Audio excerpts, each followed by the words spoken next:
19वीं और 20वीं सदी के सम्मिश्रण काल में भारत में बहुत सी एनजीओ, बहुत से सोसाइटीज, बहुत से समाज, संस्थाएं, परिवार, संगठनों का उदय होने लगा था, जो ब्रिटिशर्स के इशारे पर लोगों को सनातन धर्म की मूल सिद्धांत अवधारणा के विरुद्ध ले जाकर कल्पित मतों की ओर आकर्षित करके उनको अंदर से नास्तिक बनाने का प्रयास कर रहे थे।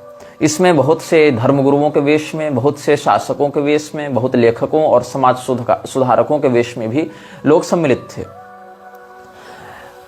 आर्य समाज से जुड़े हुए तथ्यों को समझने के लिए आपको यह समझना पड़ेगा कि ईसाई मिशनरियां किस प्रणाली पर कार्य कर रही थीं। लोग आर्य समाज को आर्य समाज की स्थापना के समय से देखते हैं, या बहुत अधिक तो दयानंद सरस्वती के जीवन से जोड़कर देखते हैं।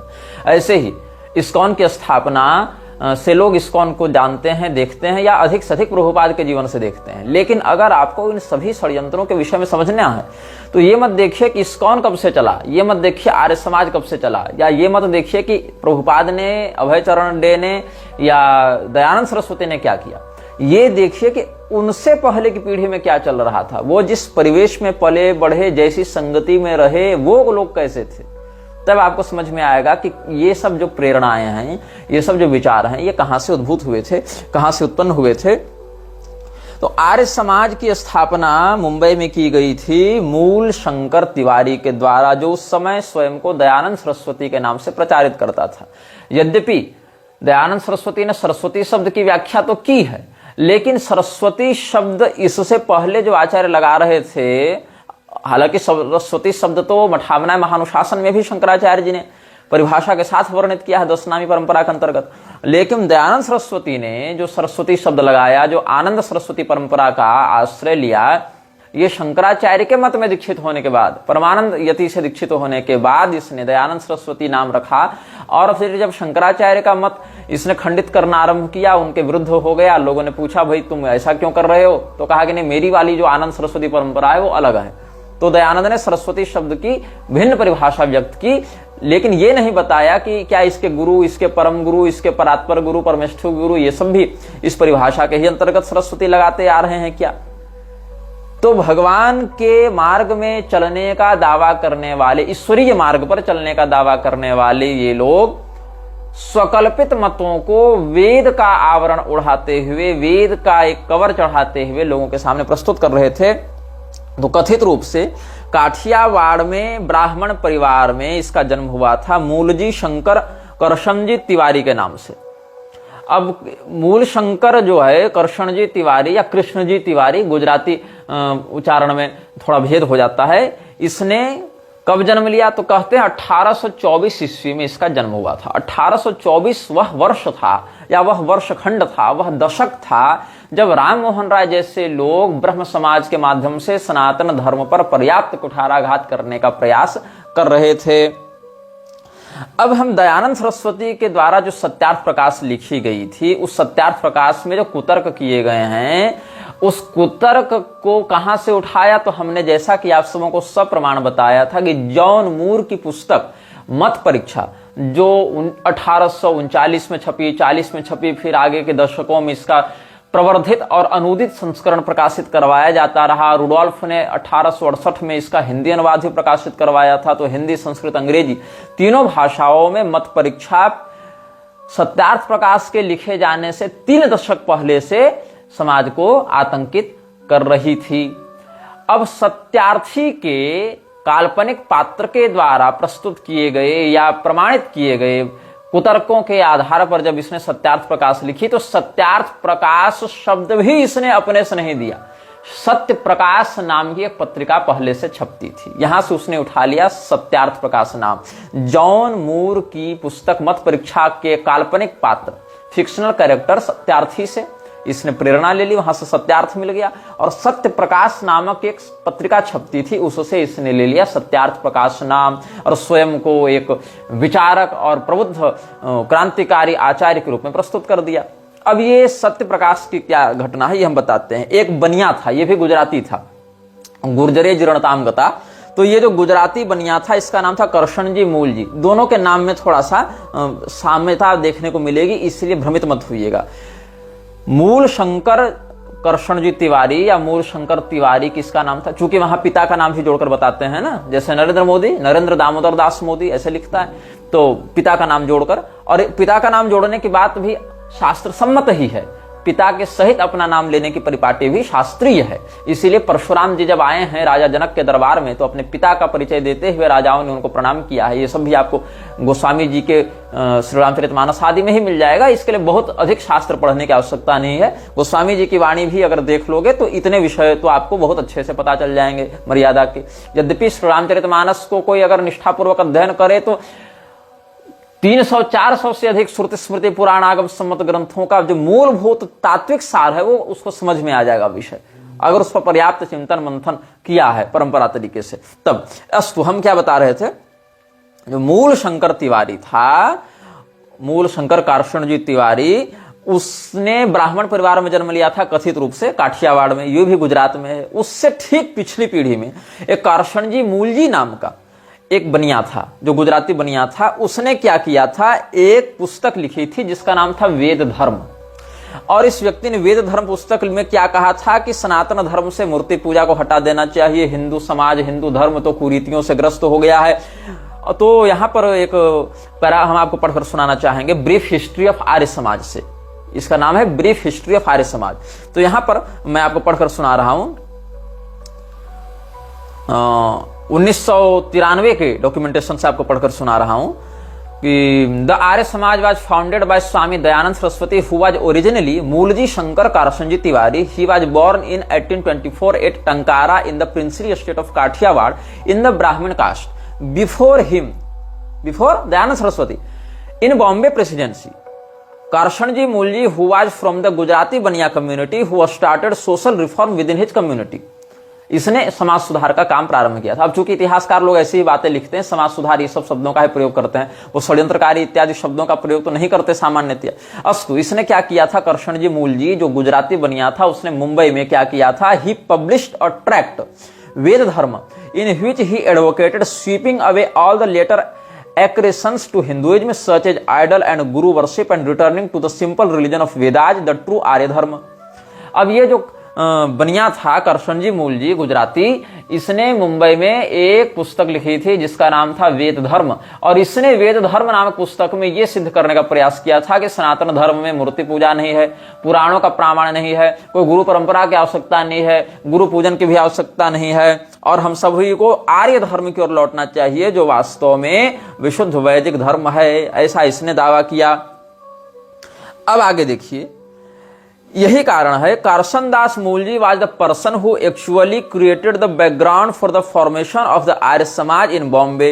यही वो व्यक्ति था करशनजी मूलजी जो मुंबई में आर्य समाज की स्थापना का बैकग्राउंड तैयार कर रहा था। महत्वाकांक्षा इसकी ही थी, लेकिन ये एक स्वतंत्र धर्मगुरु के रूप में स्वयं को स्थापित नहीं कर पा रहा था, चूंकि एक तो ब्राह्मण था नहीं, दूसरे विशेष संस्कृतज्ञ के रूप में इसकी प्रतिष्ठा नहीं थी, भाष्यकार के रूप में इसकी प्रतिष्ठा नहीं थी, लेकिन माहौल ये पहले से बना रहा था। अब ये जो करशनजी मूलजी है, इसके विषय में थोड़ी सी बात आपको हम और बता दें। ये 1871 में मर गया था। 1871 में ये करशनजी मूलजी मर गया था। और आर्य समाज की स्थापना जब दयानंद सरस्वती ने की थी तो कब की थी, 1875 में की थी। कहा जाता है कि स्वामी विरजानंद की प्रेरणा से इसने आर्य समाज की स्थापना की थी, जबकि ये सत्य नहीं है। 1875 में इसने जो स्थापना की दयानंद ने आर्य समाज की, वो किसके नियमावली पर की, किसके सिद्धांतों पर की, किसके विचारधारा के आश्रय से की? यही जो करशन दास मूलजी था या करशनजी मूलजी था, करशन दास मूलजी वही प्रधान उत्प्रेरक रहा दयानंद का, क्योंकि आर्य धर्म नामक शब्दावली को लाकर, उसी को विशुद्ध वेदोक्त मत बताकर, वेद धर्म नाम की पुस्तक लिखकर, और साथ साथ उसमें मूर्ति पूजा, गुरु परंपरा या पुराणों का प्रमाण, ये सब बातों को नकारते हुए उसने जो बकवास लिखी थी वही ये चला रहा था मुंबई में। और मुंबई में ही उसके मरने के 4 साल के बाद दयानंद ने स्थापना की आर्य समाज की। तो ये जो व्यक्ति था, ये दयानंद से उम्र में छोटा था। 1832 में पैदा हुआ, 1871 में मर गया। बहुत दीर्घायु नहीं हुआ था ये व्यक्ति, लेकिन इसके धनाढ्य होने के कारण, इसके एक संस्थागत कार्य में सक्रिय होने के कारण दयानंद को बड़ी इससे प्रेरणा मिली थी। तो ये भावनगर में जन्मा था और मात्र 39 साल की उम्र में मर गया। ऐसे दयानंद की मृत्यु भी बड़ी कम अवस्था में हुई थी। तो इसने एक पत्रिका लिखी थी। अच्छा, ये कहां से पढ़ा था? तो इल्फिंस्टन कॉलेज जो है वहां से पढ़ा था और पाश्चात्य शिक्षा प्राप्त ये व्यक्ति था। तो इल्फिंस्टन कॉलेज क्या है? होमी भाभा स्टेट यूनिवर्सिटी के अंतर्गत ये 1956 में स्थापित हुआ है। ऐसे होमी भाभा स्टेट यूनिवर्सिटी तो बाद में इससे जुड़ी ना, वो तो 2019 में क्लस्टर विश्वविद्यालय के रूप में इसको स्थापित किया गया था। इसमें एल्फिंस्टन कॉलेज है, सिडेनहम कॉलेज है और secondary training college, the institute of science, ये सब मुंबई विश्वविद्यालय के अंतर्गत जो पहले आते थे उसी को एक क्लस्टर विश्वविद्यालय के रूप में करते हुए सेपरेट किया गया है होमी भाभा स्टेट यूनिवर्सिटी के रूप में। तो एल्फिंस्टन कॉलेज में पढ़ता था और एल्फिंस्टन कॉलेज ही मुंबई यूनिवर्सिटी को प्रमोट करने में या उसको नए रूप में रिब्रांड करने में बहुत मददगार आया। तो ये 1956 में स्थापित किया गया था, क्षमा करें 1856 में, 1856 में, थोड़ा शताब्दियों का भ्रम हो जाता है बोलने में कई बार। 1856 ईस्वी में, विद्रोह से 1 साल पहले इसकी स्थापना की गई थी। तो ये क्या था, जो कैसे ये लोग जुड़े हुए हैं आपस में, कैसे अंग्रेजों के ही द्वारा ये सबको बढ़ाया गया है, इस पर मैं बता रहा हूं, इस षड्यंत्र को समझना। अंग्रेजों ने स्थापना की थी 1856 में इल्फिंस्टन कॉलेज की। जैसे सेरामपुर ट्रायो ने सेरामपुर कॉलेज की स्थापना करके लोगों को बंगाल में ईसाई बनाना प्रारंभ किया था, वैसे ये लोग मराठी और गुजराती लोगों को ईसाई बना रहे थे। तो इल्फिंस्टन कॉलेज की स्थापना हुई 1856 में। वहां किसने एडमिशन लिया? जो हम करशनदास मूलजी की बात कर रहे हैं, ये गुजराती बनिया वहां एडमिशन लेता है और यहां पर ये इंग्लिश एजुकेटेड गुजराती जर्नलिस्ट के रूप में प्रमाणित किया जाता है। इसके बाद इसको नौकरी मिलती है। कहां नौकरी मिलती है? विक्टोरिया राज में जो ब्रिटिश इंडिया चल रहा था, ब्रिटिश शासन चल रहा था, उसमें जो बॉम्बे गवर्नमेंट थी उसके द्वारा काठियावाड़ के स्टेट एडमिनिस्ट्रेटर के रूप में इसको 1867 में नियुक्त किया गया था। 1867 में इसको नियुक्त किया गया काठियावाड़ स्टेट के एडमिनिस्ट्रेटर के रूप में। किसके द्वारा? Victoria's British India's Bombay government. इसको आप इसके जीवनी में पढ़ सकते हैं कि he was an alumnus of Elphinstone college and an English educated Gujarati journalist with an acute dislike for institutional religion. Karshandas Mulji was appointed by the Victoria's British India's Bombay government to administer the state of Kathiawad in 1867। अब हुआ क्या था? दादा भाई नौरोजी जब रश्क गिरफ्तार नामक ये छापते थे अखबार। दादा भाई नौरोजी कौन? वही व्यक्ति जो खुलेआम फ्रीमेसन्स का मेंबर भी था और जो व्यक्ति यह कहता था कि अंग्रेजों ने तो भारत में आकर बड़ी कृपा की, भारतीय जो हैं, हम जैसे पढ़े लिखे पाश्चात्य शिक्षा प्राप्त जो भारतीय हैं, वो लोग भारत के स्वदेशी शासन की अपेक्षा अंग्रेजी विदेशी शासन के प्रति अधिक वफादार है। ये कांग्रेस का प्रेसिडेंशियल कार्यभार भी देख रहा था दादा भाई नौरोजी और इस व्यक्ति को अंग्रेजों ने खूब बढ़ाया था। ये फ्रीमेसन्स का एक सक्रिय सदस्य भी था। तो ये जो अखबार निकालता था रश्क गिरफ्तार, उसमें करशनदास मूलजी ने जर्नलिस्ट के रूप में इंटर्नशिप करनी आरंभ की थी। अब क्या हुआ? बाद में एक विधवा से इसको हो गया प्रेम। अब ये कहा हमको उससे विवाह करना है। जैसे राजा राममोहन राय के बारे में भी कहा जाता है कि अपनी विधवा भाभी के प्रति उसका यौन आकर्षण बन गया था और उसकी विधवा भाभी जब सती हो गई, इसको ठुकरा दिया, तब इसके दिमाग में खुराफात मची और ये अंग्रेजों के साथ मिलकर और सनातन धर्म की जड़ें खोदने में लगा रहा। वैसे ही करशनदास मूलजी भी बहुत पतित व्यक्ति था। ये भी विधवा से प्रेम करता था, उसको करना था विवाह। घर वालों ने कहा कि ये तो होगा नहीं, ये तो अधर्म है, ये तो धर्म विरुद्ध है, मर्यादा विरुद्ध है, इसको घर से निकालना पड़ेगा। तब इसको घर से निकाल दिया गया। अब ये बोला कि हम जाएंगे व्यापार करने इंग्लैंड। तो लोगों ने कहा भैया समुद्र पार विदेश गमन भी शास्त्र विरुद्ध होता है। बोला हम तो करेंगे। तब ये जब समुद्र पार विदेश गया, इंग्लैंड इत्यादि गया व्यापार करने, तो व्यापार में कॉटन ट्रेड करने गया था, कपास का। वो क्योंकि काली मिट्टी में कपास अच्छा देता है, उत्पाद अच्छा होता है कपास का, और मध्य प्रदेश, गुजरात, महाराष्ट्र के बहुत से क्षेत्र काली मिट्टी वाले हैं, तो वहां कपास की खेती अच्छी होती है। लेकिन कपास के व्यापार में भी ये व्यक्ति असफल हुआ। अब समुद्र पार विदेश गमन करके जब ये वापस आया तो परिवार के साथ साथ इसके समाज वालों ने भी इसको निकाल दिया, कृष्णदास मूल जी को, कि तुम हमारे समाज में नहीं रह सकते हो, तुम तो पतित हो, तुम तो विदेशगामी हो गए हो। ये उस समय सनातन धर्म की कितनी सुंदर और कितनी दृढ़ व्यवस्था थी कि विधवा विवाह करोगे निकाल दिए जाओगे, समुद्र पार विदेश गमन करोगे निकाल दिए जाओगे। लेकिन ये लोग तो अंग्रेजों के चमचे रहे ना, तो इसीलिए इन लोगों ने क्या किया, एक मैगजीन निकाली जिसका नाम था स्त्री बोध। अब स्त्री बोध और रस्त गुफ्तार के लिए पहले लिखा करता था, और ये सब जो मैगजीन है इसको फंड कौन कर रहा था, दादा भाई नौरोजी ही इसको फंडिंग दे रहा था। तो दादा भाई नौरोजी क्या था, स्वयं पारसी था, फ्री में संस्था लॉज ऑफ राइजिंग स्टार जो फारसियों के लिए बनाया गया था उसमें इसका अच्छा सहयोग रहा था। Lodge of Aryan masonry, lodge of Islam या लॉज ऑफ राइजिंग स्टार, ये सब बताए गए हैं ना।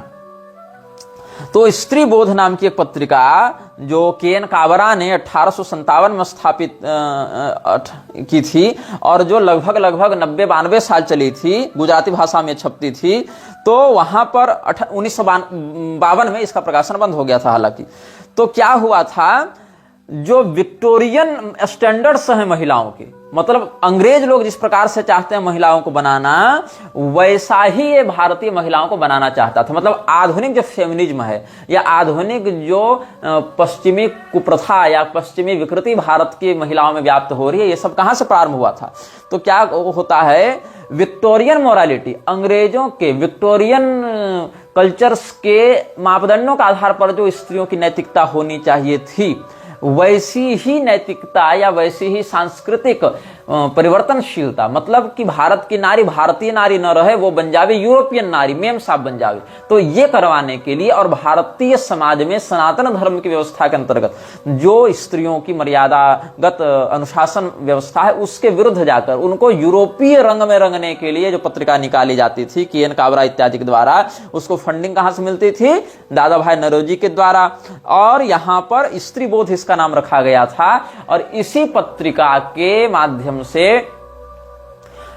जो करसनदास मूल जी था वो अपने विचारों को भी व्यक्त किया करता था। तो रस्त गुफ्तार और स्त्री बोध, ये दोनों पत्रिकाओं से वो आगे बढ़ता रहा। अब इसमें इसने एक सभा का गठन किया, महिपत राम, रूपराम और नर्मदा शंकर, लाल शंकर और करसनदास मूल जी, इन तीनों लोगों ने मिलकर एक सभा का गठन किया था, 1851 में ही किया था, और बुद्धिवर्धक सभा इसका नाम रखा था, society for advance of knowledge. अब बुद्धिवर्धक सभा जो है उसमें प्राणलाल मधुरदास, दलपत राम, करसनदास मूल जी ये सब उसमें थे। तो इन लोगों ने क्या किया था, ये सब पहले नर्मदा शंकर दवे इत्यादि के द्वारा भी सहयोग प्राप्त किए थे, और एक ज्ञान प्रसारक मंडली जो चलती थी वो ज्ञान प्रसारक मंडली को ही आगे बढ़ाकर इन्होंने बुद्धिवर्धन सभा लिखा था इसका नाम।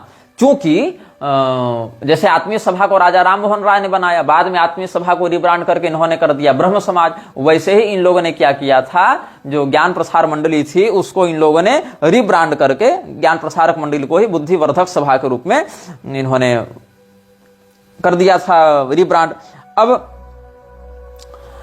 ये लोग जो संस्था चला रहे थे, जो पत्रिकाएं लिख रहे थे, उन पत्रिकाओं के माध्यम से जब इन्होंने भारतीय संस्कृति के विरुद्ध बहुत कुछ, सनातन धर्म की मर्यादा के विरुद्ध जब बहुत कुछ कार्य करना आरंभ किया, तब इनके विरुद्ध सामाजिक आंदोलन होने लगे। जो इनके जाति के लोग थे, जो इनके कुल भाई गोतिया लोग थे, जो इनके कुल कुटुंबी लोग थे, उन्होंने कहा कि तुम तो बहुत गड़बड़ कर रहे हो, तुम तो हमारी जो मुख्य सनातनी परंपरा है उसके विरुद्ध जा रहे हो। तब इन लोगों ने उन हिंदुओं को नीचा दिखाना आरंभ किया, अरे तुम लोग तो मूर्ति पूजा करते हो, अरे तुम लोग तो जाति व्यवस्था मानते हो, अरे तुम लोग तो रूढ़िवादी हो, अरे तुम लोग तो पाखंडी हो, तुम लोग तो पोंगा पंडितों के प्रभाव में आ गए हो। इस प्रकार से उनको बहुत अवमानित किया गया। तो इससे क्या हुआ, एक फ्रैक्शन बनने लगा वर्ग में, और इस फ्रैक्शन का लाभ किसने उठाया, सबसे अधिक इस फ्रैक्शन का लाभ उठाया अंग्रेजों ने, क्योंकि वो यही चाहते थे। अब करसनदास मूल जी ने क्या किया आगे, हम जैसा कि अलग अलग पत्रिकाओं से इसका जुड़ाव था, अलग अलग अंग्रेजी संस्थानों से जुड़ाव था, बाद में ये सरकारी नौकरी भी करने लगा काठियावाड़ के एडमिनिस्ट्रेटर के रूप में। तो ये सब क्या हुआ, कुछ वर्ष ये सब कार्य करने के बाद इसने एक पत्रिका छापने आरंभ की, गुजराती पत्रिका, जो 1855 में इसने लॉन्च की थी। 1855 में इसने लॉन्च की सत्य प्रकाश के नाम से। और सत्य प्रकाश जो है वो ज्यादा वर्ष चला नहीं। सत्य प्रकाश पत्रिका जो है 1855 में प्रारंभ हुई, 1861 में जाकर ये बंद हो गई। मतलब 6 साल ही ये पत्रिका चली। क्यों? अच्छा, इसके भी पाठक कम थे, सत्य प्रकाश के पाठक भी उस समय कम थे। और जो ये चलती थी रश्त गुफ्तार, जो पारसी पत्रिका थी, गुजराती में छपती थी लेकिन फारसी लोग ही अधिक उसके पाठक हुआ करते थे। ये दोनों के पाठक बंट जा रहे थे, तो इन्होंने क्या किया, दोनों को मर्ज कर दिया, रश्त गुफ्तार में ही मर्ज कर दिया सत्य प्रकाश पत्रिका को, और इन दोनों को जोड़कर कॉमन ऑडियंस बेस के लिए ये लोग लिखने लगे। अब इन लोगों ने पहले तो ये कहा कि तुम लोग धूमधाम से शादियां मत करो, बहुत पैसा खर्चा होता है। अच्छा, तुम लोग अपने पूर्वजों का श्राद्ध बंद करो, बहुत पैसा खर्चा होता है। अच्छा ठीक है। अच्छा, तुम लोग जो हो सो किसी भी जाति व्यवस्था में विवाह करने लगो, जाति पाति तो कुछ होती नहीं है, ये भी इन लोगों ने करवा दिया। अच्छा, विदेश जाओ, यहां रहो, कोई दिक्कत नहीं है, कोई भी व्यक्ति कुछ भी पढ़ लिख सकता है, सबों को सब में अधिकार है, कोई यहाँ जाति संकरता नहीं, कोई वर्ण संकरता नहीं, सब लोग सब कुछ करने लगो। तो जो भी हमारे सनातन धर्म की मर्यादित बातें थी, उन सभी बातों को इसने नकारा, और सारी की सारी बातों को नकारते हुए इसने अपनी जो उच्छृंखलता थी कि विधवा से शादी करनी है, कोई बात नहीं, ब्राह्मण हो शूद्र से विवाह करना है, कोई बात नहीं, शूद्र हो ब्राह्मण से विवाह करना है, कोई बात नहीं, ये खाना है, ये पीना है, जो करना है सब करो, मतलब तुम पूर्णतया उन्मुक्त कर दिए जाओगे। तो ये सब जो करसनदास मूल जी का प्रलाप था, प्रपंच था, यही करसनदास मूल जी जब 1871 में मरा, और उससे पहले दयानंद इत्यादि भी गुजराती फैमिली से रहे और इन लोगों के प्रभाव में रहे, और दयानंद सरस्वती ने जॉन मूर की सत्यार्थ मत परीक्षा से सत्यार्थी को उठाया, इधर सत्य प्रकाश से इसका टाइटल और बहुत कुछ विचार भी उठा लिए, और अंत में उसने स्थापना कर दी आर्य समाज की, और लिख दिया सत्यार्थ प्रकाश। सत्य प्रकाश पत्रिका का भी नाम उठा लिया, जॉन मूर का सत्यार्थी भी उठा लिया। दोनों की विचारधाराओं को इधर से कुछ पौराण खंडक को तर्क, इधर से मूर्ति पूजा, गुरु पूजन, वर्ण व्यवस्था संबंधी खंडक बातों को उठाकर लिख दिया सत्यार्थ प्रकाश। क्या आज के आर्य समाज इन रहस्यों को जान रहे हैं? क्या उनको आर्य समाज की स्थापना से जुड़े हुए इन रहस्यों के बारे में पता है कि कैसे अंग्रेजों के यहाँ नौकरी करने वाले एडमिनिस्ट्रेटर्स ने, कैसे अंग्रेजों के तलवे चाटने वाले कथित शासकों ने और लेखकों ने दयानंद को खड़ा किया, और दयानंद भी उसी गैंग का एक, उसी गिरोह का एक सदस्य था जिसने सनातन धर्म को मटियामेट करने में कोई कसर नहीं छोड़ी। तो 1871 में तो ये मर गया। अच्छा, 1871 में जब ये मर गया, कौन? करसनदास मूल जी, तो इसका काम रुक नहीं गया। लखीमदास खिमजी जो था, जो कॉटन मर्चेंट हुआ करता था, कपास का व्यवसायी था, ये बड़ा पैसे वाला था, इसने बीड़ा उठाया कि हम करसनदास मूल जी का जो कार्य है उसको आगे बढ़ाएंगे। तो इसने एक समाज की स्थापना की थी, एक एनजीओ बनाया था जिसका नाम था वेद सभा, और वेद सभा के मुख्यालय जो थे वो उसमें मुंबई में थे। तो इसी व्यक्ति ने, जो लखीमदास खिमजी था, वेद सभा का संस्थापक, उसने ही मुंबई में 1874 ईस्वी में दयानंद सरस्वती को बुलाया था। अब बता रहा हूं, लखीमदास खिमजी कौन था? वो अनुयायी था करसनदास मूल जी का। करसनदास मूल जी कौन था? स्त्री बोध पत्रिका और सत्य प्रकाश पत्रिका का लेखक, संपादक इत्यादि रहा था, और वो अंग्रेजों के यहाँ नौकरी करता था। वो विधवा से प्रेम करने के कारण घर से निकाल दिया गया था, विदेश गमन करने के कारण समाज से निकाल दिया गया था। तो इसीलिए क्षुब्ध होकर उसने सनातन धर्म की मर्यादा के विरुद्ध वेद धर्म नामक पुस्तक इत्यादि लिख डाली थी। उसने एक आर्य धर्म के नाम से रीब्रांडिंग करके अपनी मनमानी बातें चलाई और बुद्धिवर्धक सभा का सदस्य बना। इसके बाद उसके मरने के 3-4 वर्षों तक उसके काम को, करसनदास मूल जी के काम को लखीमदास खिमजी ने वेद सभा नामक एनजीओ के तहत चलाया, और 1874 ईस्वी में उसी ने दयानंद को कहां बुलाया? मुंबई बुलाया। तो दयानंद जो है वो इसके बुलावे पर जब आया, इसके विचारों को पढ़ा, देखा, जाना, समझा, तो इसने भी उन बातों का विरोध करना आरंभ कर दिया जिनमें से कई बातों को ये पहले भी मानता रहता था। जैसा कि सत्यार्थ प्रकाश के फर्स्ट एडिशन में ही आपको बहुत सी बातें मिल जाएंगी जो बाद के एडिशंस में हटा दी गई।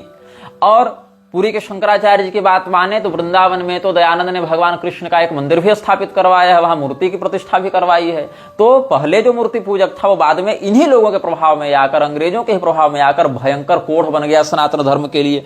तो दयानंद ने भागवत महापुराण के विरुद्ध भी लिखना आरंभ किया, और जो पूरे वैष्णवागम है, वैष्णव जगत है, उनके विरुद्ध लिखना आरंभ किया। पूरे पुराण, उपपुराण, बड़े बड़े महाकवियों के शास्त्र सम्मत महाकाव्य सबको उसने नकारना आरंभ किया, बड़े बड़े कोश ग्रंथों को नकारना आरंभ किया।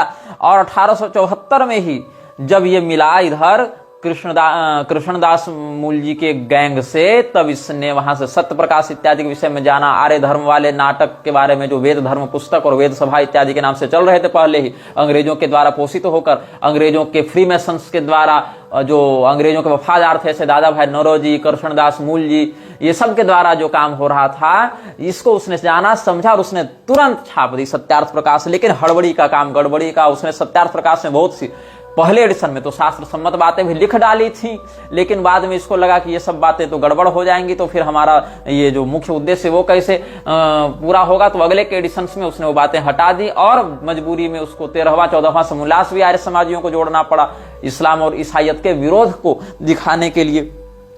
अब इसमें एक महत्वपूर्ण बात ये आती है कि प्रार्थना समाज ने हाथ मिलाया था आर्य समाज से। प्रार्थना समाज क्या है, इसके विषय में थोड़ा सा हम तुमको परिचय दे देते हैं। प्रार्थना समाज जो है उसका आरजी भंडारकर, महादेव गोविंद रानाडे और आत्माराम पांडुरंग, इन तीनों लोगों ने मिलकर मुंबई में ही 1867 ईस्वी में, 1867 में इसकी स्थापना की थी। प्रार्थना समाज की स्थापना की थी। और प्रार्थना समाज जो है वो बाहर से ऐसा दिखाती थी कि हम ईसाई मिशनरियों के विरुद्ध कार्य कर रहे हैं, क्योंकि ईसाई मिशनरियों ने हिंदुओं का धर्म परिवर्तन करके उनको ईसाई बना लिया है, इसीलिए हम ईसाई मिशनरी के विरुद्ध एक संकीर्तन की धारा चलाएंगे। तो संत नामदेव हैं, संत एकनाथ हैं, इन सभी लोगों के हम, जो मराठी अभंग हैं, पद हैं, उनके भजन गा गा कर लोगों को जागृत करेंगे। तो इसीलिए हम एक समाज बनाएंगे जिसका नाम है प्रार्थना समाज। अब प्रार्थना समाज जो है उसने प्रेरणा कहां से ग्रहण की थी, तो इसमें वर्णन मिलता है कि प्रार्थना समाज के आंदोलन ने राजा राममोहन राय द्वारा बंगाल में स्थापित ब्रह्म समाज, जो 1828 में स्थापित हुआ था, उसी से प्रेरणा ग्रहण की और व्यक्तिगत तथा सामाजिक जीवन के स्वस्थ सुधार के लिए अपनी सारी शक्ति धार्मिक शिक्षा के प्रचार में अर्पित कर दी। बाद में पुणे, अहमदाबाद, सतारा, अहमदनगर, यह सब स्थानों पर भी इनका काम आगे बढ़ता रहा। तो प्रार्थना समाज के विषय में यह धारणा बनाई गई कि प्रार्थना समाज ईसाइयों के विरुद्ध खड़ा किया गया है। लेकिन धीरे धीरे लोगों के मन में यह बात समझ में आ गई कि ईसाइयों के विरुद्ध खड़ा नहीं किया गया है, हम लोग ईसाइयों के विरुद्ध हो न जाए कहीं, इसके लिए क्या किया गया, ईसाइयों ने ही अपना एक अलग संगठन खड़ा किया है छद्म विरोध के लिए। जैसे क्या होता है, किसी स्थान पर एक बच्चे ने दूसरे बच्चे को बहुत पीट दिया, बहुत ज्यादा पीट दिया। एक सिचुएशन की आप कल्पना करें, एक परिस्थिति की कल्पना करें कि किसी स्थान पर किसी बच्चे ने दूसरे बच्चे को बहुत मार दिया। अब उस बच्चे की रक्षा करने के लिए उसके अभिभावक, उसके माता पिता आ गए लाठी डंडा लेकर, इस बच्चे की जान पर बन आई, ये ज्यादा मार खा जाएगा। तो क्या करता है, इस बच्चे का जो बाप है, चाचा है, मामा है, ताऊ है, ये उस बच्चे को 2 थप्पड़ लगाकर सबके सामने डांटता और कान पकड़कर खींच कर ले जाता है। तो उस बच्चे के परिजनों को लगता है कि नहीं नहीं, ये तो बच्चे को अपने घर में ले जाकर पीटेंगे, दंड देंगे। तो वो जो इतना बड़ा विरोध उसके लिए होने वाला था वो अब नहीं होगा और बच्चा मार खाने से बच जाएगा। तो ऐसा ही यहां पर हुआ। ईसाइयों के मिशनरी कार्यों के विरुद्ध जो हिंदू समाज एकजुट होकर जागृत हो सकता था, वो हिंदू समाज प्रबलता से जागृत न हो सके, चूंकि 1857 के विद्रोह में अंग्रेजों को अच्छी खासी क्षति हुई थी। लोग इनके प्रति घृणा और विद्रोह की भावना से भर चुके थे।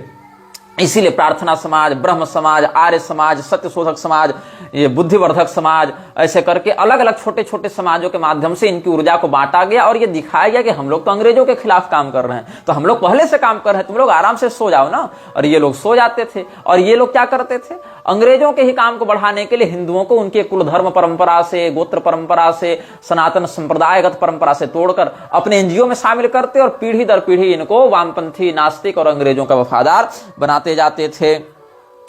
तो कैसे इन लोगों की बात समझ में आएगी। जो 4 प्रधान सिद्धांत हैं प्रार्थना समाज के, उसमें आप पहले 2 सिद्धांत को देखें, ईश्वर ही इस ब्रह्मांड का रचयिता है, और दूसरा सिद्धांत देखें, ईश्वर की आराधना से ही इस संसार और दूसरे संसार में सुख प्राप्त हो सकता है। तो आपको लगेगा ये तो बहुत अच्छी बात है कि ईश्वर ही इस ब्रह्मांड का रचयिता है, कितनी अच्छी बात है।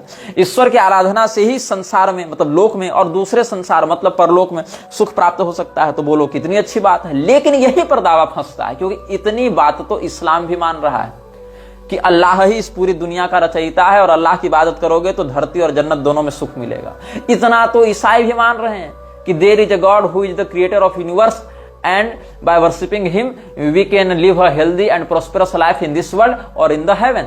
इतना तो ईसाई भी मान रहे हैं। बात तो तीसरे और चौथे नियम को पढ़ोगे तब समझ में आएगी। बात तो तीसरा और चौथा नियम क्या कहता है, ईश्वर के प्रति प्रेम और श्रद्धा, उसमें अनन्य आस्था सहित आध्यात्मिक रूप से उसकी प्रार्थना और उसका कीर्तन, ईश्वर को अच्छे लगने वाले कार्यों को करना, यही ईश्वर की सच्ची आराधना है। मूर्तियों अथवा अन्य मानव सृजित वस्तुओं की पूजा करना ईश्वर की आराधना का सच्चा मार्ग नहीं है। यहीं पर सनातन धर्म से इसका विरोध हो गया।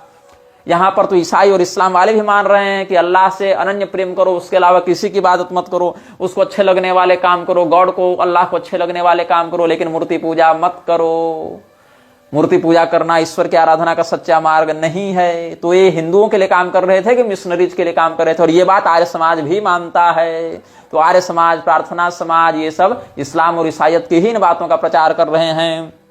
ऊपर से चौथा पॉइंट देखो, ईश्वर अवतार नहीं लेता और कोई भी एक ऐसी पुस्तक नहीं जिसे स्वयं ईश्वर ने रचा अथवा प्रकाशित किया हो अथवा जो पूर्णतः दोष रहित हो। ये कौन कहता है? प्रार्थना समाज का चौथा नियम। अब इसमें क्या हुआ, ईश्वर अवतार नहीं लेता है, ये इस्लाम से संबंधित हो गया। लेकिन अगर आप ये कहें कि आर्य समाज तो मानता है कि ईश्वर अवतार भरे नहीं लेता, लेकिन वेद ईश्वरीय वाणी है और पूर्णतया दोष मुक्त है, तो इसने कहा नहीं, कोई भी पुस्तक ऐसी नहीं जिसे स्वयं ईश्वर ने रचा अथवा प्रकाशित किया हो अथवा जो पूर्णतः दोष रहित हो। और ऐसा कह के फिर ये लोग, जैसा इस्कॉन का मोनोपोली है, इस्कॉन की मोनोपोली है कि हरे कृष्ण के नाम पर लोगों को कीर्तन की आड़ में अपने से जोड़ लो पहले, उसके बाद उसको धीरे धीरे करके उनके ही सनातन परंपरा से दूर कर दो। तो ऐसे ही ये लोग भी पहले यही करते थे। नामदेव जी और एक नाथ जी, तुकाराम जी, ज्ञानेश्वर जी, ये सब जो मराठी संत हुए, इनके पदों का, अभंगों का, भजनों का आश्रय लेकर ये कीर्तन करवाने लग गए। तो थोड़े थोड़े डिफरेंस के साथ ये लोग कार्य करते थे। थोड़े थोड़े डिफरेंस रखने से क्या होता है, हिंदू भ्रमित होता रहेगा, अच्छा ऐसा नहीं, अच्छा वैसा नहीं, अच्छा ऐसा नहीं, अच्छा वैसा नहीं।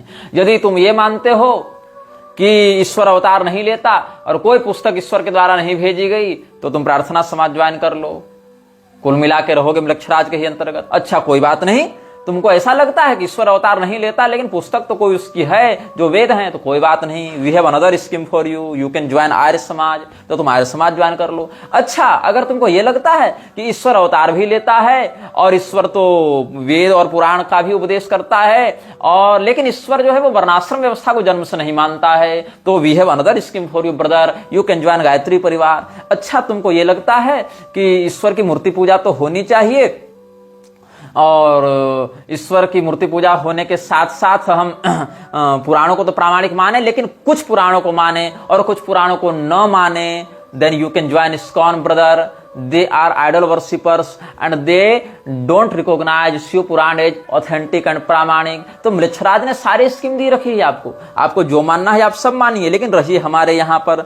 और इन लोगों के द्वारा किए गए यज्ञ याजन में जब अविधि पूर्वक अनधिकारियों के द्वारा जब आहुति दी जाती है, तो लोगों को क्या लगता है, अनधिकारियों का यज्ञ पवित्र कराया जाता है, उठा उठा के जनेऊ टांग दिया जाता है सबको, तब लोगों को लगता है कि हिंदू धर्म का प्रसार हो रहा है, हिंदू धर्म का विकास हो रहा है, लेकिन होना जाना तब भी कुछ नहीं है। अविधि पूर्वक जो स्त्री शूद्र अनुपनीत व्रात्य पतित षंड इत्यादि के माध्यम से जो यज्ञ में आहुति पड़ती है, उन आहुतियों को देवता ग्रहण नहीं करते हैं, उस भविष्य को स्वीकार ही नहीं करते हैं। लेकिन तुमको क्या लगेगा, विधि पूर्वक यज्ञ का निषेध करके अविधि पूर्वक किए गए यज्ञ को प्रोत्साहित करने से देवता उस भविष्य को स्वीकार नहीं करते। आपको लगता है कि आप धर्म को बढ़ा रहे हैं, लेकिन ऐसा नहीं होता। देवताओं की शक्तियां क्षीण होती हैं उससे, क्योंकि विधि पूर्वक भविष्य का आपने लोप कर दिया, उसके स्थान पर अविधि पूर्वक भविष्य को आपने प्रस्तुत कर दिया, तो मृक्षराज की बढ़ती है। मृक्षराज के पास सारी स्कीम है ना, मूर्ति पूजा मानना है कोई बात नहीं, गायत्री परिवार चले जाओ। अच्छा मूर्ति पूजा नहीं मानना है कोई बात नहीं, चले जाओ प्रार्थना समाज। अच्छा मूर्ति पूजा नहीं माननी लेकिन वेदों को मानना है, कोई बात नहीं, विहवार्य समाज, वहां चले जाओ। अच्छा तुमको कीर्तन नहीं मानना है, कोई बात नहीं, रिमेन इन आर्य समाज। अच्छा कीर्तन मानना है क्या, कोई बात नहीं, आ जाओ प्रार्थना समाज में। अच्छा ये सबसे कोई तुमको मतलब नहीं है, कीर्तन वगैरह सब नहीं करना, मूर्ति पूजा भी नहीं माननी, वेद भी नहीं मानना, कीर्तन भी नहीं मानना, केवल विधवा से विवाह करना है ना तुमको, कोई बात नहीं, आ जाओ ब्रह्म समाज में। तो कुल मिला के इनके पास सब कुछ है, टोटल इनके पास स्कीम उपलब्ध है कि अगर तुमको विधवा विवाह करना है और अगर तुमको मूर्ति पूजा नहीं करनी है, लेकिन तुमको अपनी पहचान भी नहीं छोड़नी है तो आ जाओ ब्रह्म समाज में। अच्छा तुमको विधवा विवाह करना है लेकिन कीर्तन भी साथ में करना है तो आ जाओ प्रार्थना समाज में। अच्छा तुमको विधवा विवाह करना है लेकिन कीर्तन नहीं करना है, बस वेदों को प्रामाणिक मानना है तो आ जाओ आर्य समाज में। अच्छा तुमको विधवा विवाह करना है लेकिन वेदों को प्रामाणिक मानना है लेकिन मूर्ति पूजा को भी नहीं छोड़ना है, मूर्ति पूजा भी करनी है तो आ जाओ गायत्री परिवार में। तो कुल मिला के यही सारा का सारा घुमा फिरा कर रहोगे, लेकिन कुछ भी कर लो रहो यही 4-5 स्कीम में, अपने मूल कुल परंपरागत सनातन विशुद्ध धार्मिक संप्रदायों में मत रहो, बस इधर फंसे रहो। यही कुल मिला के इनका सिंडिकेट है।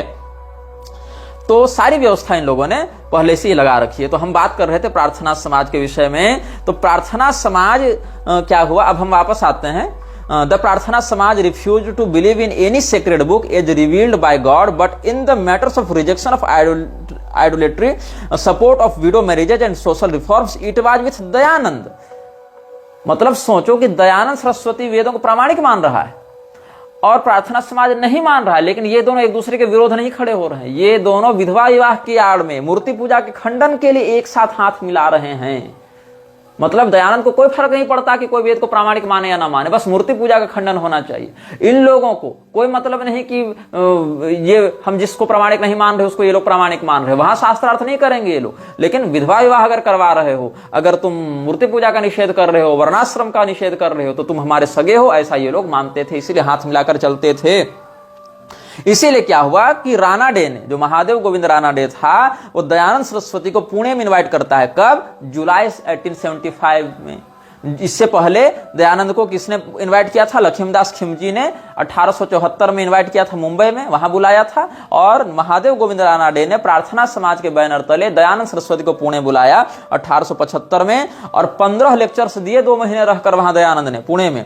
अब इससे क्या हुआ कि दयानंद के 15 लेक्चर्स को इन लोगों ने स्पॉन्सर किया, प्रार्थना समाज वालों ने। फिर खूब इन लोगों ने उसका प्रचार किया और इसने वैदिक आर्यन सोसाइटी की आड़ में आर्यन मेसोनरी की विचारधारा को जब आगे बढ़ाना आरंभ किया, तो दयानंद सरस्वती हालांकि उसके बाद ज्यादा दिन बचा नहीं था, 1883 में मर गया था, क्योंकि थियोसॉफिकल सोसाइटी के लोगों के मन में ये बात डालना चाहता था कि हम ही तुम्हारे सर्वोच्च धर्मगुरु हैं। थियोसॉफिकल सोसाइटी वालों ने भाव नहीं दिया, तो ये उधर से गाली बकने लगा, उधर से ये लोग उसको धिक्कारने लगे, दोनों का गठबंधन टूट गया और अंत में रहस्यमय परिस्थितियों में दयानंद को मार दिया गया। अब क्या हुआ, दयानंद के मरने के बाद आर्य समाज और तेजी से बिखरा, उसमें से बहुत से लोग बन गए मार्क्सवादी।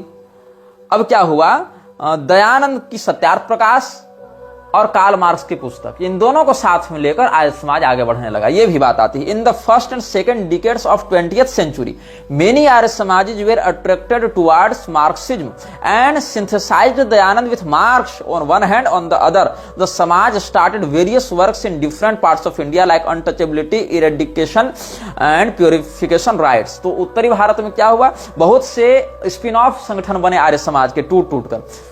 श्रद्धानंद दलित उद्धार सभा 1921 में बनी, ऑल इंडिया अछूतोद्धार कमेटी और पंजाब अछूतोद्धार मंडल 1926 में बने, जात पात तोड़क मंडल 1922 में बन चुका था, दलितोद्धार मंडल 1923 में और दयानंद दलितोद्धार मंडल 1925 में। ये सब के सब किसी भी प्रकार से पहले शूद्र वर्ण के मन में काल्पनिक बातों को भरकर, बाद में इसी का ऑफ स्प्रिंग जो फूले पेरियार ये सब कर रहे थे ना, कोल्हापुरी शाहू के अंतर्गत काम करते हुए, यही सब बाद में अंबेडकर की और आज की वामपंथी समाज की बुनियाद को लाने में सहयोगी हुए, जो देश विरोधी शक्तियों के साथ मिलकर भारत की मूल अस्मिता के साथ खिलवाड़ करते हैं। और जब ये लोग ब्राह्मणों के नरसंहार की तैयारी करते हैं, तब कोई आर्य समाज का कर्मणा ब्राह्मण खड़ा होकर इस बात का विरोध करने की औकात नहीं दिखा पाता है। अब आर्य समाज और साहू जी का क्या संबंध रहा? साहू जी महाराज, जो कोल्हापुर का साहू घाट के शासक था, वो लॉयल था ब्रिटिश राज के प्रति। रॉबर्टसन इत्यादि से उसकी निकटता थी, तो ब्रिटिश राज के प्रति बहुत लॉयल था और उसका मानना था कि क्रिश्चियन मिशनरी ही इस देश को न्यायोचित और एडवांस्ड मॉडर्न सभ्यता के रूप में विकसित कर सकती है। और यही कारण था कि आर्य समाज का जो बेसिक, जो मूलभूत जो कार्यकर्ता मंडल था, वो भी साहू जी का पक्षधर था और साहू घाट के और ईसाई मिशनरियों के, अंग्रेजों के साथ मिलकर ये कार्य कर रहा था। ये कब से हुआ, अब सुन लो। साहू कोई परंपरागत शासक नहीं था, दत्तक पुत्र था, गोद लिया हुआ था, वो शूद्र वर्ण का था। तो वहां के जो राज पुरोहित थे उन्होंने कहा कोल्हापुर के कि देखो ऐसा है कि शास्त्रों में शूद्र के लिए वैदिक रीति से यजन का विधान नहीं है, इसीलिए हम तुम्हारा वेदोक्त मंत्रों से यज्ञ नहीं करवाएंगे, इसमें आपत्ति आएगी। तो शाहू को चिढ़ हो गई। शाहू ने कहा ऐसा कैसे, हम राजा हैं, हम जो कहेंगे सो होगा। बोले देखो राजा तो ठीक हो, बन गए हो, दत्तक पुत्र थे, बन गए, अंग्रेजों के समर्थक भी रहे हो, तो अंग्रेजों की कृपा से बन गए हो। ऐसे भी डॉक्ट्राइन ऑफ लैप्स इत्यादि के कारण बहुत कुछ अमान्य और मान्य चल ही रहे थे परंपराएं, तो अंग्रेजों की कृपा से तुम बन गए हो, लेकिन हम नहीं तुम्हारा वेदोक्त विधान से कुछ करेंगे कर्मकांड इत्यादि, चूंकि तुम उसके लिए अनधिकृत हो। तो इसको ब्राह्मणों से थी पहले से चिढ़। इसको ये वेदोक्त प्रकरण वाला जो विषय उठा उससे हो गया और भी दंभ और भी दर्प हो गया। तो धीरे धीरे उसने पहले भी ऐसा कर रहा था, लेकिन इस घटना के बाद विशेष करके जितने भी परंपरागत ब्राह्मण बड़े बड़े पदों पर थे, पुजारी तक के पद पर, वहां से उनको हटा हटाकर अपने लोगों को उसने भरना वहां पर आरंभ कर दिया। और इसने न्यू सोशल पॉलिसी को लागू किया कि अब हम जिसको नियुक्त करेंगे वही व्यक्ति वो काम करेगा। तो ब्राह्मणों को एक तरफा मर्दित करने के लिए उसने बहुत प्रपंच किया और इसके लिए हाथ मिलाया क्रिश्चियन मिशनरीज से। उधर क्रिश्चियन मिशनरीज भी ये चाहती थी कि हम किसी भी प्रकार से यहाँ ब्राह्मणों के द्वारा जो शिक्षा व्यवस्था को संचालित किया जा रहा है उसको अगर तोड़ने में सफल हो गए, ब्राह्मणों के द्वारा प्रशासनिक व्यवस्था को तोड़ने में सफल हो गए, तो लोगों को क्रिश्चियनिटी की ओर आकर्षित करना बहुत सरल हो जाएगा। इसीलिए क्या हुआ, The Vedokta controversy was a turning point for Shahu as he realized the Brahmanical attitude of caste supremacy. The royal priest denied Shahu Maharaj Vedic rights because he believed that Shahu was not Kshatriya according to Brahmanical scriptures. तो जो शाहू था उसको लगी चिढ़, ईसाइयों का समर्थक वो पहले से था ही, तो इसने क्या कर दिया, जितने भी जमींदारी प्राप्त थी उस पुरोहित के पास, जितने पूर्वजों ने दान दिए थे, जितने उसे घर थे, आजीविका थी, सबको छीन लिया। अब इससे क्या हुआ, शाहू के विरुद्ध ब्राह्मणों में लामबंदी होने लगी। ब्राह्मणों ने शाहू के विरुद्ध विद्रोह किया और शाहू के विषय में जो विद्रोह होने लगा उससे क्या हो गया, शाहू ने वायसराय से मदद मांगी। उस समय जो वायसराय था उससे मदद मांगी और हर प्रकार से ब्राह्मणों को बहिष्कृत करने के लिए, चाहे वो मतलब Shahu had started a struggle against despotism of the Brahmins in all fields of life like religion, society, law, administration, economic aspects, and gave patronage to various societies like the Satyasodhak Samaj, the Theosophical Society, the Prarthana Samaj and the Arya Samaj। जब viceroy के यहाँ शाहू गया मदद मांगने के लिए कि ये ब्राह्मणों से लड़ने में हमारी सहायता करो, हे अंग्रेजों, हे अन्नदाताओं, तब अंग्रेजों ने कहा कि ठीक है हम करेंगे, तो तुम एक सभा सोसाइटी बनाओ। अब सीधे सीधे अंग्रेजी शासन के माध्यम से हस्तक्षेप करेंगे तो बात और बिगड़ेगी, इसीलिए तुम ऐसा करो, तुम सभा सोसाइटी के माध्यम से अपना काम आगे बढ़ाओ। तो शाहू ने 4 सोसाइटीज को एक साथ साधा। एक था सत्यशोधक समाज, एक थी थियोसॉफिकल सोसाइटी ऑफ इंडिया जो मैडम ब्लावात्स्की और कर्नल आलकट के द्वारा निर्मित थी, तीसरा महादेव गोविंद रानाडे का प्रार्थना समाज, और चौथा दयानंद सरस्वती का आर्य समाज। अब देखो ऐसा नहीं है कि दयानंद सरस्वती या आर्य समाज का परिचय शाहू से नहीं था, पहले वेदोक्त प्रकरण से पहले भी ये लोगों को था। जिस समय ये शाहू विद्यार्थी ही था उस समय ये उत्तर भारत की यात्रा में आया था शिक्षा ग्रहण करने के लिए, अलग अलग विषयों को जानने के लिए। चूंकि दत्तक पुत्र रहा, राजवंश से इसका संबंध हो गया था, तो बातों को जानेगा तब तो राज्य करेगा। तो आर्य समाज ने ही मथुरा में उसको सम्मानित किया था और आर्य समाज ने ही मथुरा में शाहू को प्रोत्साहित किया था। और इधार के जो प्रताप सिंह राजा थे 1902 ईस्वी में, उसने ही आर्य समाज के सिद्धांतों से उसको अवगत करवाया था। तो आर्य समाज के लोग या दयानंद सरस्वती और उनके बौद्धिक जो गुरु रहे, जॉन मूर या कृष्णदास मूल जी, ये सब लोगों के विचारधाराओं से शाहू और शाहू के व्यक्तित्व से इन प्रकार की विचारधारा वाले लोग दोनों ही परिचित थे पहले से। ये नहीं कि वेदोक्त प्रकरण के बाद इसको चिढ़ लगी। आर्य समाज पहले से इस प्रकार की गतिविधियों में घुसा हुआ था और शाहू को एक मौका चाहिए था कि हम ब्राह्मणों के विरुद्ध कोई अभियान करें। इसीलिए इसने ब्राह्मणों पर अत्याचार करने के लिए सत्यशोधक समाज, थियोसॉफिकल सोसाइटी, प्रार्थना समाज और आर्य समाज, चारों को क्रिश्चियन मिशनरीज के बैनर तले एकत्र किया था। और यही कारण है कि क्रिश्चियन मिशनरीज को प्रोत्साहित करने के लिए जब भी शाहू ने कोल्हापुर में काम किया तो अंग्रेजों को लिखी चिट्ठी में उसने स्वयं को एक गर्वित आर्य समाजी बताया और आर्य समाज को स्पॉन्सर भी इसने खूब किया। अब क्या हुआ, जिस समय ब्राह्मणों से विरोध किया साहू ने कि ये लोग हमारा वैदिक कर्मकांड नहीं करवा रहे हैं, तो इसको हाथों हाथ किसने अपने पास बुलाया? आर्य समाज ने बुलाया कि अरे महाराज अपने पास आ जाओ ना, हम सब करा देंगे, हम दयानंद सरस्वती के चेले हैं, दुनिया में धूम मचा देंगे, हम सब तुम्हारा काम करा देंगे। तो इसको लगा रही अच्छी बात है, अब तो हम सीधे सीधे ब्राह्मणों के किले में सेंधमारी करने के लिए तैयार हो जाएंगे।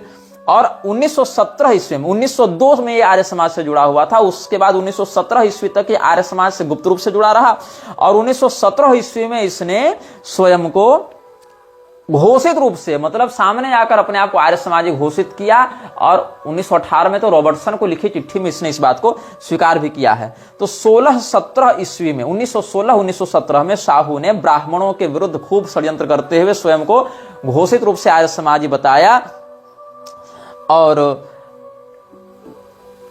दिसंबर 1917 में साहू ने मोंटेगू से मिलकर भारत में नई शिक्षा नीति को लागू करने की मांग की, जहां से ब्राह्मणों को बहिष्कृत किया जाएगा और अंग्रेजी, क्रिश्चियन, ईसाई पद्धति के आधार पर बच्चों को बचपन से शिक्षा दी जाएगी, जिससे क्या होगा कि ब्राह्मण नीचे गिरेंगे, उनका प्रभाव समाप्त होगा। और इसको अधिक तेजी से लागू करने के लिए उसने प्रार्थना समाज और ये जो आर्य समाज है इनके साथ मिलकर एक प्रस्ताव रखा कि हम अंतरजाति विवाह को बढ़ावा देंगे। अगर कोई व्यक्ति अपने जाति में विवाह करना चाहता है तो उसको निंदनीय माना जाएगा, रूढ़िवादी मानकर हम लोग मजाक उड़ाएंगे, और अगर कोई दूसरी जाति में विवाह करना चाहता है तो उसको हम प्रोत्साहित करेंगे। और आज की सरकार भी यही करने में लगी है। यदि आप अपने घर में कुल धर्म की रीति से विवाह करेंगे, अपनी पुत्री का सही उम्र में कन्यादान करेंगे तो सरकार आपको जेल में डाल देगी, और अगर आप दूसरे की जाति में विवाह कर लेंगे, विधवा विवाह कर लेंगे, तो सरकार आपको अधिक पैसा भी देगी और सम्मान भी देगी, प्लस अगर आपके ऊपर कोई सामाजिक आपत्ति आती है तो पुलिस प्रोटेक्शन भी देगी।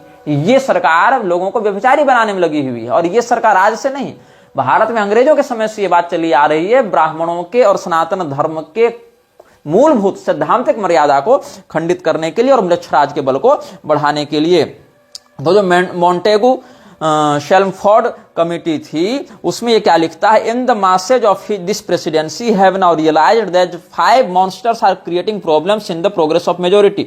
इसने कहा कि 5 लोग जो हैं, 5 शैतान, 5 राक्षस जो हैं, वो हमारे देश की विकास गति में बाधा बन रहे हैं। तो ये 5 मॉन्स्टर्स कौन कौन थे? तो पहला था, कहा विलेज अकाउंटेंट कुलकर्णी, जो कि ब्राह्मण था। दूसरा ब्राह्मण मनी लेंडर। तीसरा Brahmin village school master and their professor brothers of the city. चौथा ब्राह्मण ब्यूरोक्रेट्स। और पांचवा गांव का पुजारी, द विलेज ब्राह्मण प्रीस्ट। इसलिए इनको पहले हटाया जाए। And Brahmins in religious, political, social, administrative, economic and educational fields must be retarded. इनको निकाला जाना चाहिए, इनको नष्ट किया जाना चाहिए। और इसने शिवाजी के नाम पर, छत्रपति शिवाजी के नाम पर शिवाजी वैदिक स्कूल खोल दिया। और छत्रपति शिवाजी जो वेद धर्म प्रतिष्ठापक रहे, वैदिक धर्म के संरक्षक माने गए, उनके नाम पर स्कूल खोलकर क्या कर दिया, गैर ब्राह्मणों को पुजारी बनाने के लिए वेद की शिक्षा आर्य समाज के माध्यम से दिलाने लगा साहू। और साथ साथ उन लोगों को मंदिरों में भेजने लगा जो आर्य समाज मूर्ति पूजा का विरोध करता था। वो आर्य समाज अब साहू का विरोध नहीं कर रहा है, क्योंकि साहू गैर ब्राह्मणों को पुजारी बनाना चाहता था। तब यहां नहीं कहा कि ये पाखंड क्यों कर रहे हो, मूर्ति पूजा तो पाखंड है, तब नहीं कहा, क्योंकि इससे क्या होगा, ब्राह्मणों का बल क्षीण होगा, वर्ण व्यवस्था समाप्त होगी। तो आज न कल वो थोड़ी मूर्ति पूजा में लगा रहेगा, वो तो वहां से भी निकलेगा, तो धीरे धीरे करके वो ईसाइयत की ओर ही बढ़ेगा, या कम से कम नास्तिकता की ओर बढ़ेगा। फलतः जो अपने बड़े अब्बा हैं म्लेच्छराज, उनका बल बढ़ेगा। तो कुल मिलाकर through this he wanted to challenge the Brahmanical monopoly over the Vedas. इसीलिए Arya Samaj, hence all Arya समाजिस्ट too supported the intercaste marriages, widow marriages, ये सब बातें हुई। और इसने बहुत कुछ कानून बनवाए। किसने? साहू ने। Compulsory primary education, act of free and compulsory primary education किसके द्वारा चलाया जाएगा? तो विलेज ब्राह्मण हेडमास्टर के द्वारा तो चलाया नहीं जाएगा, तो मिशनरीज के द्वारा चलाया जाएगा। विडो रीमैरिज एक्ट 1917 में, एंड ऑफ बालूतेदारी 1918 में, रिपेल ऑफ कुलकर्णी वतन, मतलब जितने भी ब्राह्मणों के पास जमींदारी थी सबको छीन लो 1918 में। Intercaste and inter religious marriages, ये नहीं केवल जाति में, तुम मुसलमान से, ईसाई से, वो उनके बाल बच्चे तुम्हारी बहु बेटियों से विवाह करें, इसको कानूनी मान्यता देने के लिए 1919 में sanctioning of registered marriage act, हम प्रमाणित करेंगे कि तुम पति पत्नी हो कि नहीं।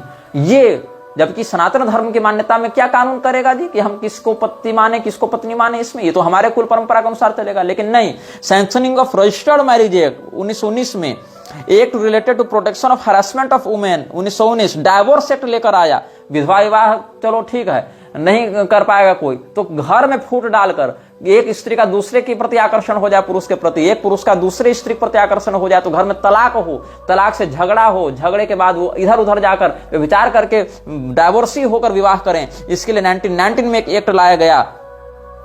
और इसीलिए क्या कहा इसने आर्य समाज के प्रचार में, ये जो क्रिश्चियन मिशनरीज का इतना बड़ा समर्थक था, 14 दिसंबर 1918 को साहू ने एक बयान जारी किया कि the Arya Samaj allowed it, किसको अलाउड इट, तो everyone should have the freedom of practice and thoughts, the Arya Samaj allowed it but the brahmanical Hindu dharma does not permit it, hence the brahmanical Hindu dharma is creating a divide among the people and Arya dharma is to unite the people, ये इसने कहा।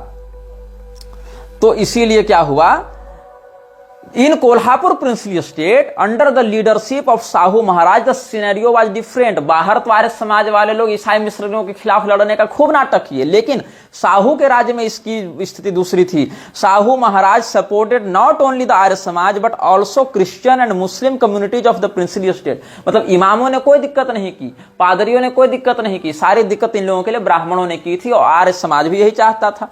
तो क्या हुआ यहां पर, Sahu Maharaj started Muslim hostels and provided financial support for educational progress of the Muslims and he appointed a committee for the Marathi translation of the Quran. इतना ही नहीं, in 1917 he publicly declared himself an Arya Samajist. Therefore he officially spread the principles and philosophy of the Arya Samaj. इतना ही नहीं, उसने अपने गांव में कहा कि कोई भी ब्राह्मण यहां पर पूजा पाठ नहीं करवाएगा, सब निकल जाओ, हम लोगों को सबको पूजा पाठ करना सिखवाएंगे, सबको पुजारी बनवाएंगे, लेकिन साथ में सत्यार्थ प्रकाश भी पढ़ाएंगे, मतलब ताकि वो हृदय से आर्य समाजी बने। और जहां पर ब्राह्मणों की आजीविका की बात हो वहां पर कह दे मूर्ति पूजा पाखंड हो, और जहां अपना पैसा बनाने की बात हो मठ मंदिरों से वहां पर कह दो कि हम मूर्ति पूजा करवाएंगे, और साथ में सत्यार्थ प्रकाश को पढ़ना कंपलसरी करवा दिया इसने। तो क्या किया इसने, he made reading of Satyarth Prakash for a village accountant compulsory, और जो सत्यार्थ प्रकाश पढ़ेगा वही विलेज अकाउंटेंट बनेगा। इसीलिए एजुकेशनल इंस्टीट्यूशन इसने आर्य समाज को बनाकर दिए। ये सब इसने किया है। और इसने आर्य समाजियों को मुसलमानों से, मुसलमानों को आर्य समाजियों से, आर्य समाज को ईसाइयों से, ईसाइयों को आर्य समाजियों से विवाह करवाने के लिए प्रेरित किया। आर्य समाज के बैनर तले हिंदुओं को मूर्ख बनाते हुए हिंदुओं को भी ऐसा ही करने के लिए प्रेरित किया। इसका प्रमाण कहां मिलता है, जब 11वां आर्य समाज कॉन्फ्रेंस था तो अध्यक्षीय भाषण उस सभा में नवसारी गुजरात में जाकर इसने दिया। कब दिया, 14 दिसंबर 1918 को दिया। कहां दिया, आर्य समाज अधिवेशन नवसारी गुजरात, 11वां अधिवेशन में अध्यक्षीय भाषण दिया। ये क्या कहता है, जो हिंदू धर्म है वो अलग है और आर्य धर्म अलग है। He discussed the problems of society and criticized nature of Brahmanism. In same speech, he distinguished Arya Dharma from Brahmanical Hindu Dharma. He said that through giving importance to touch, Brahmanical Hindu Dharma is spreading caste hatred while the Arya Dharma is inclusive. आर्य धर्म मतलब Arya Samaj. It is helping in uniting the people of different caste, cult and religion. Religion भी, ये नहीं कि आर्य समाज मुसलमानों के विरुद्ध जा रहा है और ईसाइयों के विरुद्ध जा रहा है, यहां पर ध्यान दो। और 13वां 14वां समूलास छपने के बाद ये बात बताई जा रही है।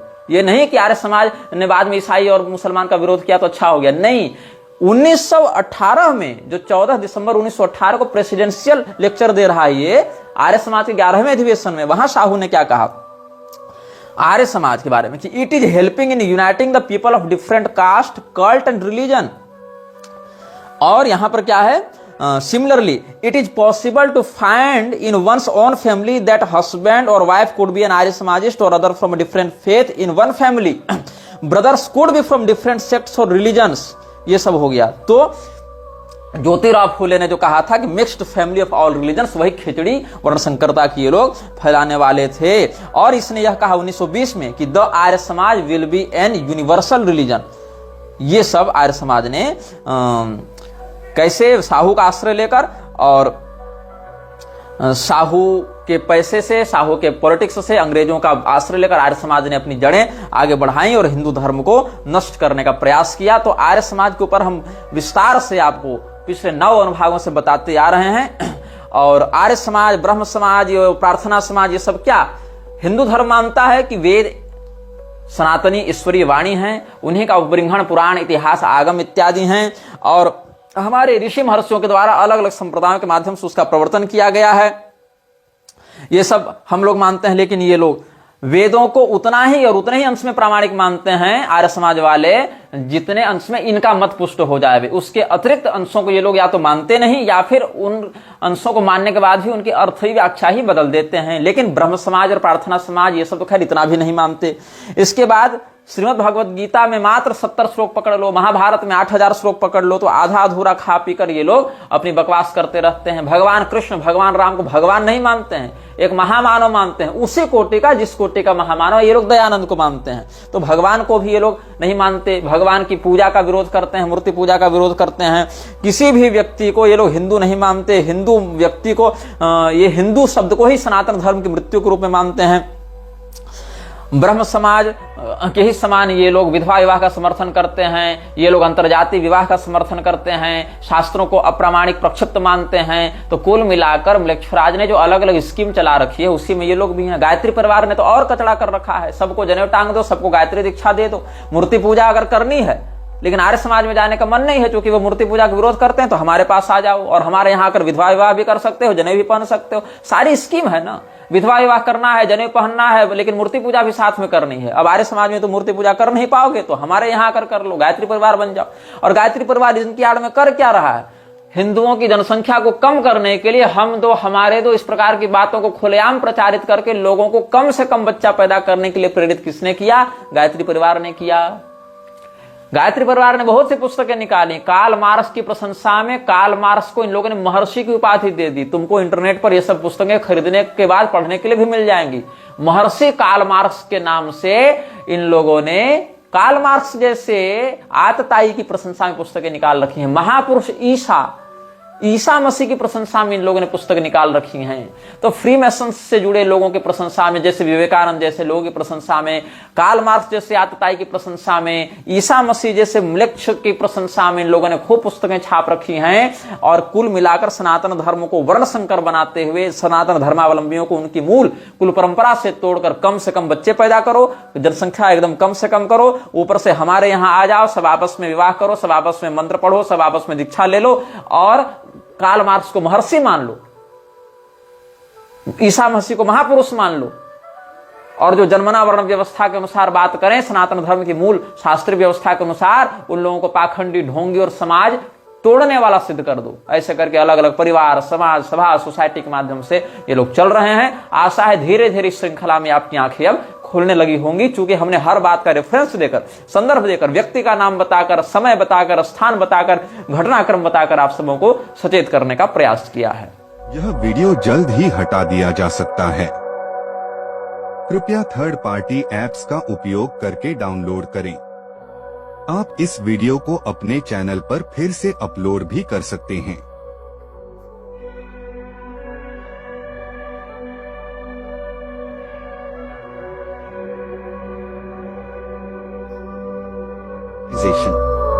This video may get deleted soon.